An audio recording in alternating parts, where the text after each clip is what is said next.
Sally, our Palawan Bearcat, will sa atin remain of our 50s beef turo, or locally known as beef turo po. Did you know that their tail can have a big limb, meaning it's a prehensile in nature? The definition of prehensile is being able to grab, so they can grab sa mga object na kasing galing lang ng ating mga kamay. Yes po, ganyan ang ganyan po yung kanilang mga tail, same sa mga monkey. At ipapakita yan ni Teddy. These after po, mukhang may kinakain pa si Teddy na sa atin. So, tignan na natin si Teddy, okay? Ayan. Okay, now Teddy, go to your spot na po. Nandiyan na si Kuya Silent to guide you. Ayan. Mukhang may naamoy po yata siya ng pabango, guys, okay? As I said kanina, we are still working with wild animals. Okay, now Teddy, are you ready to down? Ayan, may naamoy yata siya, guys. Ayan, okay, now Teddy. Punta na sa spot mo, boy. Okay. Guys, kung ayaw talaga ni Teddy mag-perform ngayong hapon, nasa Kuya Siren na lang yung paakyatin natin sa kahon. Okay, binibiro ko lang po si Kuya Siren. Okay, now Teddy. Ayan, punta ka na sa spot mo, boy. Are you ready to down? Ayan, boy, naghihintay na sila sa'yo, boy. Ayan ang mukhang, ayan na nga. And, there you go. That is prehensile in action po. They're doing that ito, ha? To grab some fruits hanging from a branch. Palakpakan po natin si Teddy, guys.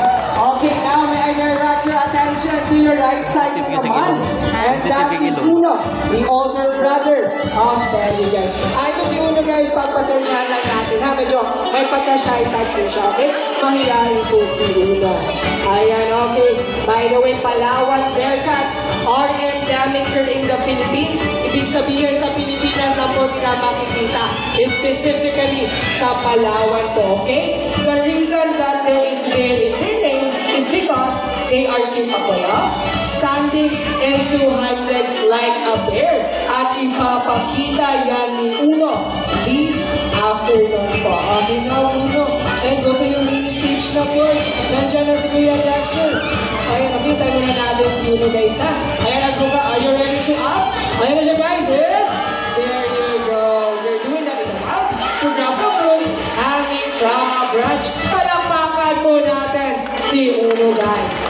Okay, now, fan pa about Palawan Bearcats. Okay, makinig ng mabuti. Fan pa about Palawan Bearcats. Their poop and their feet actually smells like a fresh popcorn. Yes po, pero wag lang natin silang lapitan na baka makalbot na kayo, guys, but we promise you po, their poop smells like a fresh popcorn.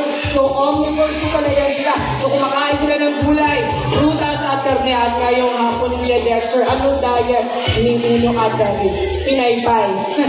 Ayun, maganda. Ano yan, guys? Saging, banana, which is fruit. So omnivores yan sila, ha? Okay, may tanong ulit ako sa inyo, guys. Okay, makinig ng mabuti. First question. Anong tawag sa hayop na kumakain lang ng herbs and grasses? Herbivore. Perfect. How about meat or karne? Carnivore. Carnivore. How about gulay, prutas at karne? Omnivore sila. Gagaling naman ni Mama Kinobe. For our last question, kakayanan pa.